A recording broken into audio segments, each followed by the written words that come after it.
ఏంటి ఇలా అయిపోయిందని అనుకోకుండా తన యొక్క మరి ఏ విషయాల్లో కూడా యోసేపు తన ఇంటి వారు బాధ పెట్టినప్పటికీ కూడా ఏ రోజు కూడా వాళ్ళ గురించి శపించలేదు, వాళ్ళ గురించి దూషించలేదు. ప్రభువా నన్ను నిలవబెట్టు, నా జీవితంలో నీ ప్రణాళిక చెయ్యు, నా యొక్క జీవితంలో ప్రమాదంలో పడేశారు, బానిసగా అమ్మేశారు, తిప్పలు బాధలు కొనసాగుతూనే పెరుగుతున్నాడు.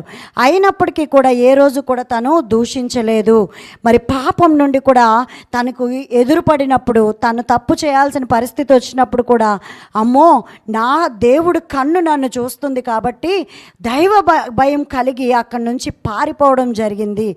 ఇదంతా ఎక్కడి నుంచి వచ్చింది? తను చిన్నప్పటి నుంచి నేర్చుకోలేదే, చిన్నప్పటి నుంచి తన తండ్రి దగ్గర ఉండి లేకపోతే అభ్యాసం చేయలేదే, ఎవరు తనకు ఉండి గైడ్ చేయలేదు. కానీ ఒక బానిసగా ఒంటరి వాడిగా వెళ్ళిపోయినప్పటికీ కూడా దేవుని మాటను పట్టుకున్నాడు.